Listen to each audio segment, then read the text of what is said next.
The image most people carry of the samurai is specific and almost sacred. A lone warrior, bound by an ancient code, choosing death before dishonor, governed by loyalty so absolute it overrides survival itself. That image feels historical. It feels Japanese. It feels true. But here's what the British Museum documents about actual medieval samurai warfare. Warriors collecting the severed heads of defeated enemies and presenting them to commanders as proof of achievement to claim their reward. Not in secret, not as an aberration, as standard practice. The same warrior culture Hollywood made serene was doing that. And the code that supposedly governed all of it, it was written centuries later by men who had never seen a battlefield. Here's what I want to show you, and why it changes more than just the samurai. The popular version of bushidō, the word itself meaning roughly the way of the warrior, presents it as a timeless moral system, essentially unchanged from the moment samurai emerged as Japan's warrior class through every century of their existence. One code, one standard, unwavering loyalty to the Lord, contempt for surrender, mastery of the sword, readiness to die rather than accept dishonor. The samurai of Hollywood, of video games, of 1,000 Western tributes, is a figure who has achieved something almost philosophical. He has made violence into ethics, death into aesthetics, obedience into spiritual discipline. And I'm not going to tell you that none of that has any connection to Japanese history. It does. Courage existed, loyalty existed, concern for reputation, concepts of honorable conduct, the expectation of self-sacrifice. These appear in warrior culture across the centuries. The popular image did not emerge from nothing.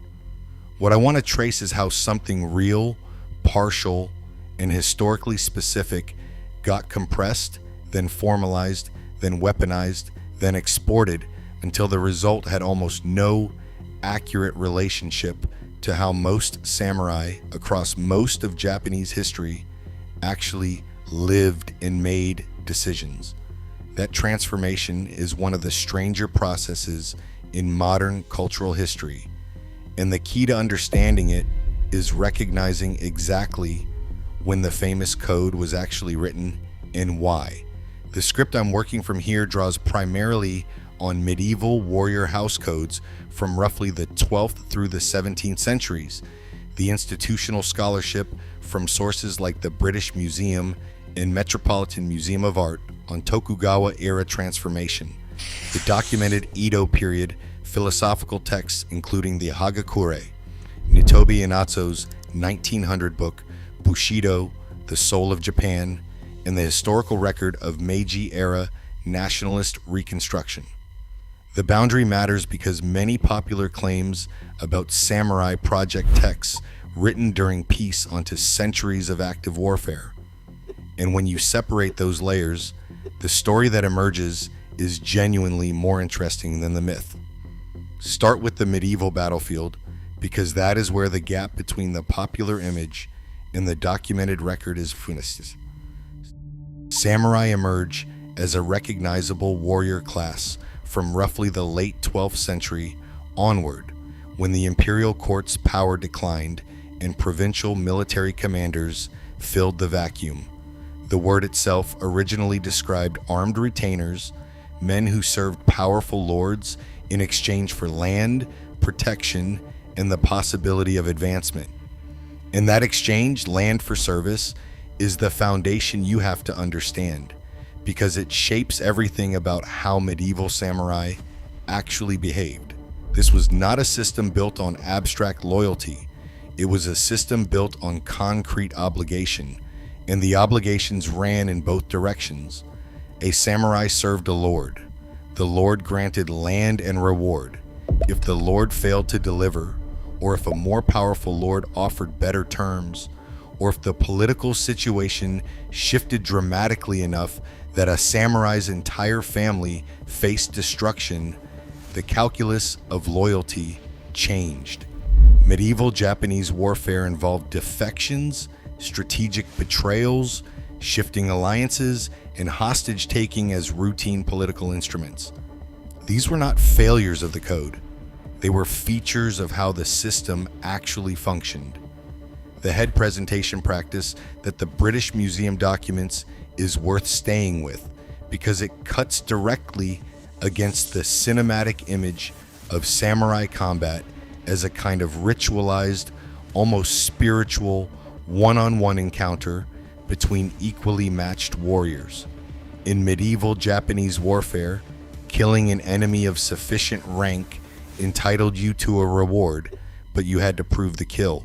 That meant taking the head and presenting it. Commanders would inspect the heads of defeated enemies.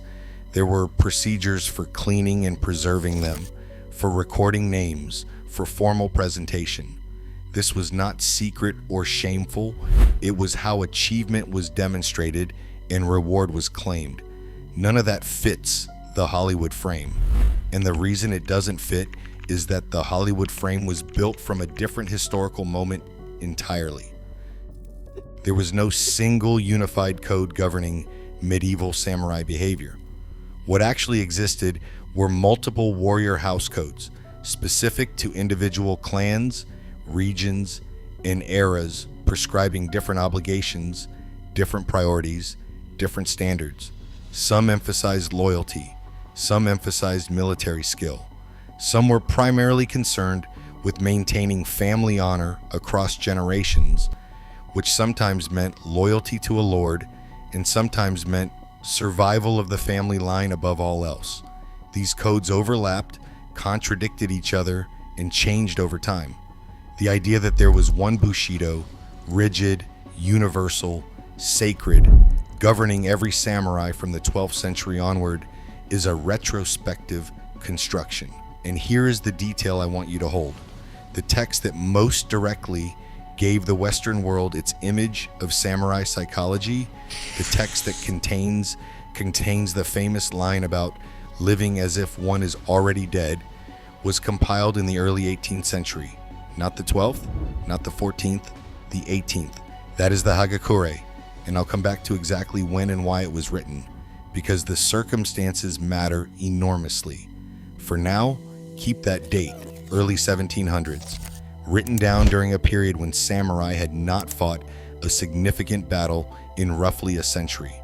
The Sengoku period, the era of warring states from roughly the mid-15th through the late 16th century, is where the gap between myth and reality is probably sharpest, and also where the popular image most loves to set its stories. This was genuine chaos. Rival warlords fighting for control of Japan, armies shifting, loyalties fracturing, alliances forming and dissolving within single campaigns. Oda Nobunaga, one of the period's dominant figures, was neither purely honorable nor purely brutal by the standards of his own time. He was a military and political genius who used every available instrument, including mass violence against resistant populations, to consolidate power. His successors eventually brought the period to an end, but the process was not a story of honor triumphant. It was a story of who proved most effective at the actual work of conquest. Defection during this period was not rare or despised. It was sometimes the strategically rational choice, and commanders understood that. Samurai who found themselves on the losing side of a battle or a political realignment did not automatically choose death. Many negotiated surrender, switched allegiances, and continued serving under new lords. The evidence for this is simply too consistent and too widespread to dismiss. So when did the elegant, death-accepting, single-minded code enter the picture? The answer begins in the 17th century, and it starts not with warfare, but with its absence. The Tokugawa shogunate, established in the early 1600s, unified Japan under a single ruling family and produced something the country had not experienced in generations: sustained peace. For the samurai class, this was not entirely good news.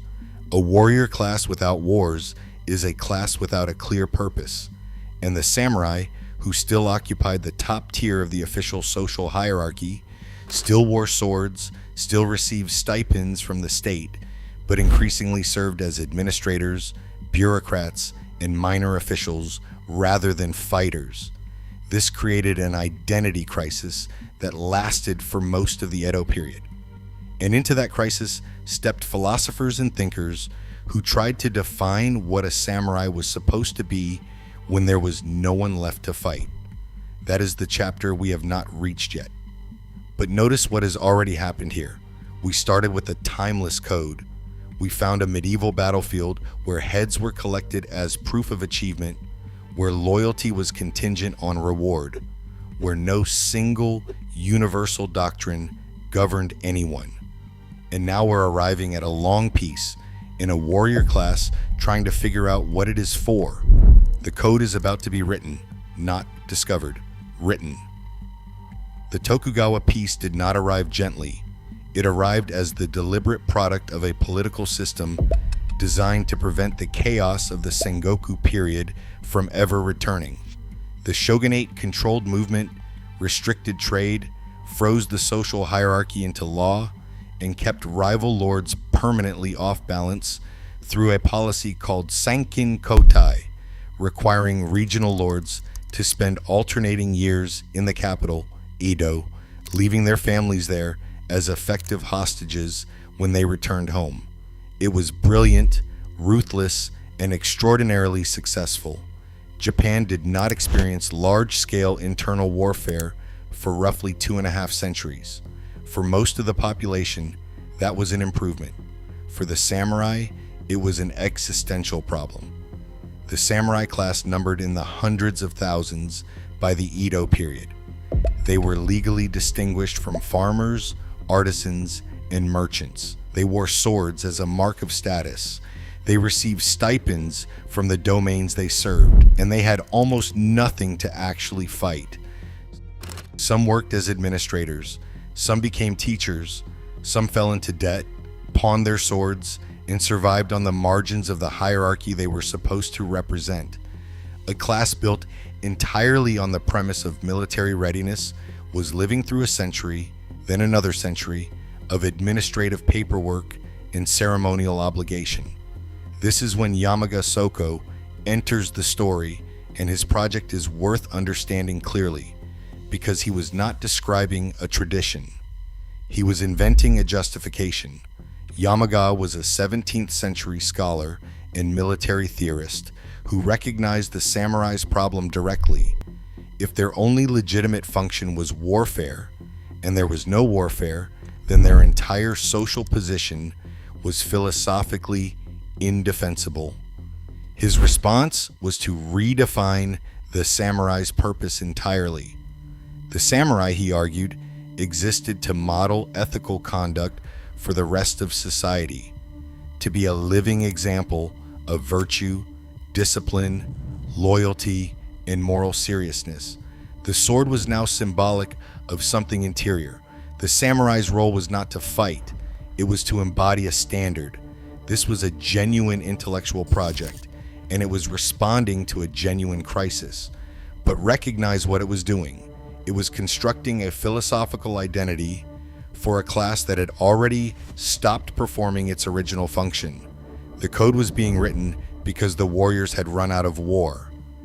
And then there is the Hagakure, compiled in the early 18th century by Yamamoto Tsunetomo and recorded by a younger samurai named Tashiro Tsurumoto.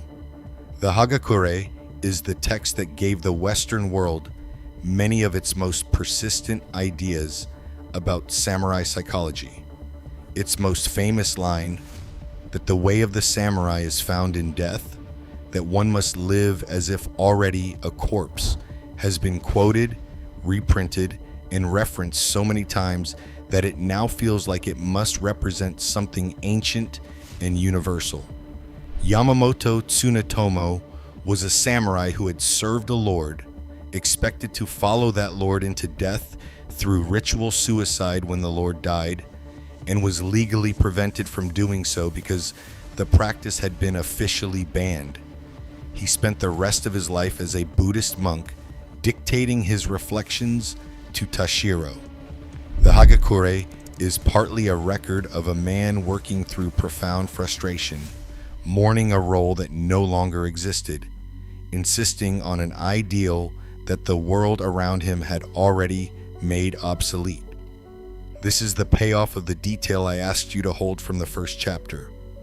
The most influential text about absolute samurai readiness for death was produced by a man who never fought a real battle in the Sengoku sense, who was denied the ritual death he believed his code demanded, and who was expressing not a living tradition, but a protest against its disappearance. The Hagakure is not a window onto medieval samurai behavior. It is a document of Edo period grief about the loss of a warrior identity that may never have been quite as clean as the text imagined. Now address the counter-argument directly, because it is a fair one. Medieval samurai did display courage. Loyalty does appear in the sources. There are documented cases of warriors choosing death over surrender or capture. The ideals were not invented from nothing, and the popular image is not pure fabrication. Honor, reputation, lineage, and the social weight of one's name genuinely mattered in warrior culture. None of that disappears, but here's the distinction that matters. Behaviors existed does not mean a unified code required them universally. Courage appeared, and so did surrender. Loyalty appeared, and so did defection. Self-sacrifice appeared, and so did strategic withdrawal and calculated betrayal. The evidence for all of these is too consistent to attribute only the honorable examples to the culture and explain the rest as individual failure. Medieval samurai were political and military actors navigating real pressures: land, family, reward, survival, and reputation, and their behavior reflected those pressures. What did not exist was a single sacred doctrine that every samurai across 7 centuries uniformly obeyed, and whose violation constituted a fall from a timeless ideal. The Edo period thinkers were not uncovering that doctrine. They were assembling it selectively from traditions that had always been partial, regional, and contested. And then came 1868 and the Meiji Restoration, and the event that seems like it should have ended the samurai myth forever, but instead supercharged it. The Meiji government abolished the samurai class. It banned the public wearing of swords.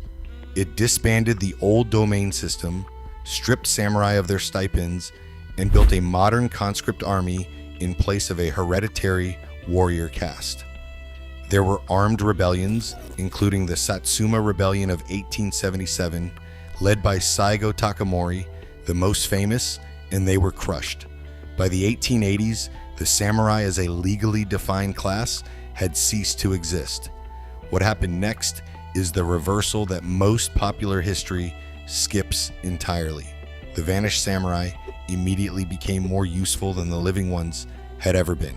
The Meiji government was modernizing Japan at extraordinary speed, industrializing, building railroads and navies, rewriting legal codes, sending students abroad, renegotiating unequal treaties with Western powers.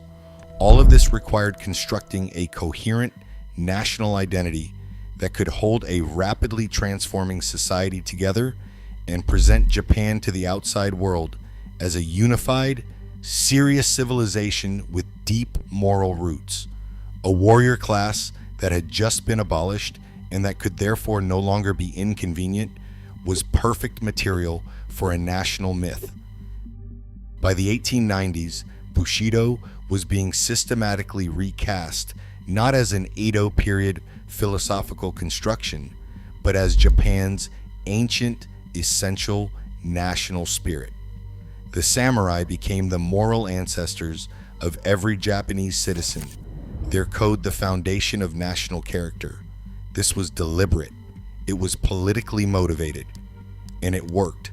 The mechanism was not subtle, Meiji educational reforms incorporated samurai values, loyalty, self-discipline, sacrifice, and obedience to authority into curricula designed to produce subjects loyal to the emperor in the modernizing state.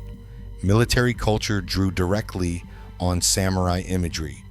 The warrior who chose death over surrender became not an Edo period ideal, but an eternal Japanese truth.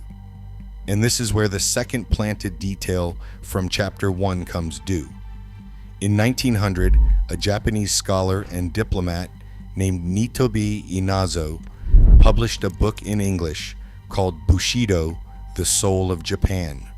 Nitobe was a Christian, educated partly in the United States, and he wrote the book partly in response to a question from his Belgian wife about why Japanese people had moral convictions without the explicit framework of Christian religious instruction.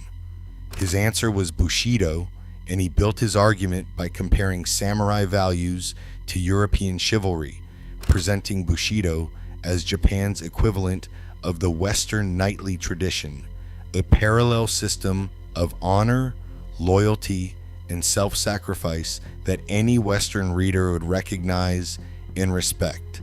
The book was not written for a Japanese audience. It was diplomatic and explanatory literature, translating a Japanese cultural concept into terms that Western readers would find familiar and admirable. It was enormously influential. Theodore Roosevelt reportedly bought dozens of copies and distributed them to friends. It was translated into multiple languages, and it completed the samurai for a global audience on terms that audience already understood.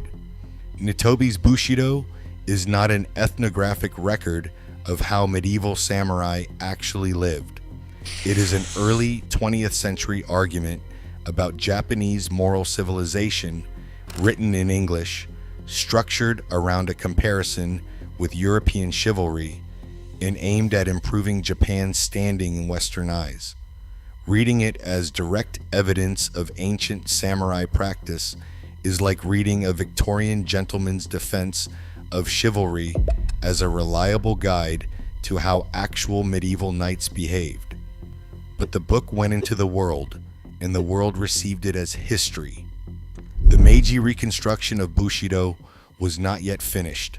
One more transformation was coming, more dangerous than anything the Edo philosophers imagined. And the cost of that transformation would not be abstract. The 20th century did something to the samurai myth that none of its earlier architects had quite intended, though they had built the machinery that made it possible.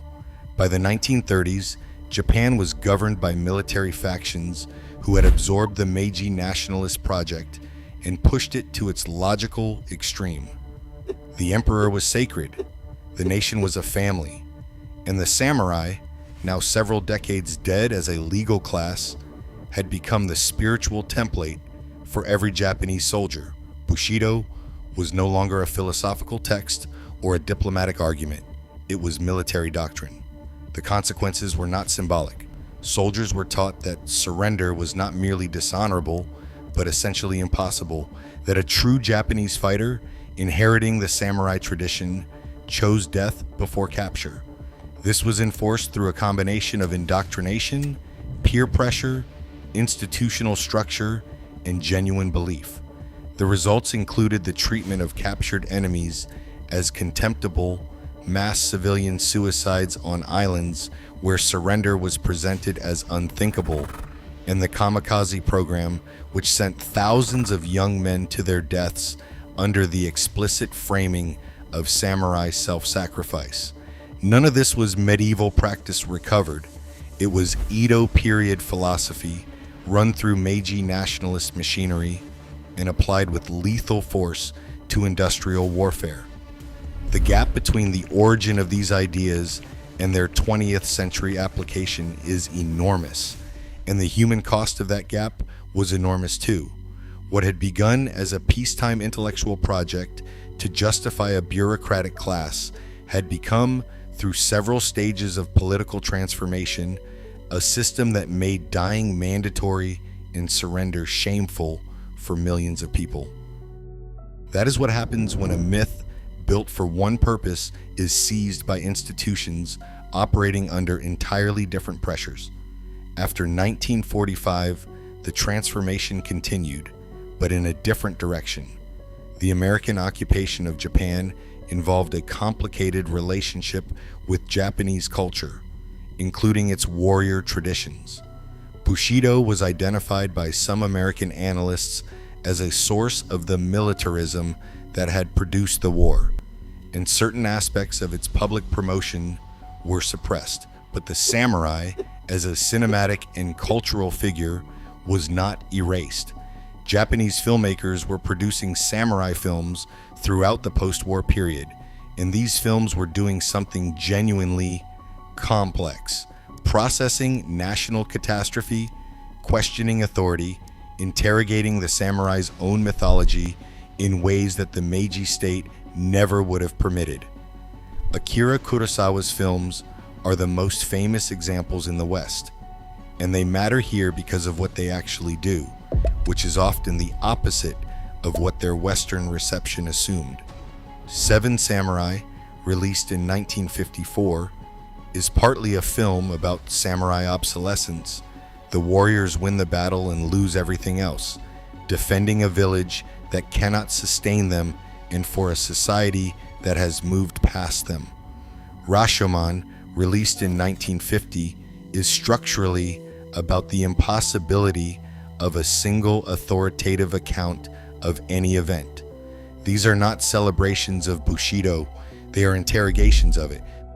But Western audiences receive them differently. The formal beauty, the sword choreography, the visual weight of the samurai aesthetic, these translated powerfully across cultural lines, and what traveled was often the surface rather than the critique underneath. The samurai became, in Western popular imagination, exactly what Kurosawa was complicating. The noble warrior governed by an unshakable code, the figure of pure martial discipline and self-sacrifice. Hollywood then did what Hollywood does. It took a pre-packaged, already translated, already aestheticized, already moralized image and amplified the elements that fit its existing genre conventions. The lone warrior with a personal code, the master of a specialized skill living by rules that ordinary people cannot understand, the willingness to die for principle. These mapped perfectly onto the Western gunfighter, the Ronin onto the drifting outlaw hero, and the fusion produced something genuinely new, an image that felt Japanese and ancient and universal simultaneously. What Hollywood largely received was not medieval Japan. It was Edo period philosophy filtered through Meiji nationalism, filtered through post-war Japanese cinema, filtered through Western genre conventions. Every stage of that process had added something and removed something. By the time the image reached global popular culture, the head presentation practices, the contingent loyalties, the cash and land calculations of medieval warfare, the peacetime bureaucrats anxiously justifying their existence, all of that had been compressed into invisibility. And here's the part that complicates the title's claim in a way worth sitting with. Hollywood did not invent samurai honor from nothing. That accusation would itself be too simple. The courage was real. The loyalty was real, even if conditional and contested. The concern for reputation that shaped warrior behavior across the medieval period was absolutely real, and it had genuine consequences for how samurai fought, how they negotiated, and how they understood themselves. The elements that popular culture celebrates were present in the historical record. What popular culture largely invented was the claim of universality and continuity. The idea that every samurai across 7 centuries lived by the same fixed, sacred moral code, and that their actual behavior consistently matched the ideal. That claim is not supported by the evidence. The medieval record shows a warrior class navigating land, family survival, political calculation, and military reward, sometimes with great courage and genuine loyalty, sometimes with brutal pragmatism, and almost never with the kind of serene philosophical consistency that the Hollywood frame implies. The code that audiences recognize was assembled in stages, each stage serving the needs of the moment that produced it. Edo period philosophers needed to justify a warrior class that had run out of war. Meiji nationalists needed a unifying moral tradition for a modernizing state. Early 20th century militarists needed soldiers willing to die without hesitating. Post-war filmmakers needed a way to process catastrophe with beauty. And Western popular culture needed a clean archetype for the disciplined, principled outsider. Each of those needs was real. Each transformation was understandable within its own context. And the result was an image so layered, so multiply-constructed, and so globally distributed that it now feels more ancient and more universal than any of its actual sources. The final reinterpretation is this: the popular reading does not miss the existence of honor in samurai culture. It misses the history of the code itself, the fact that the code is a product made at specific times by specific people for specific reasons, and that the process of making it is more revealing than the product.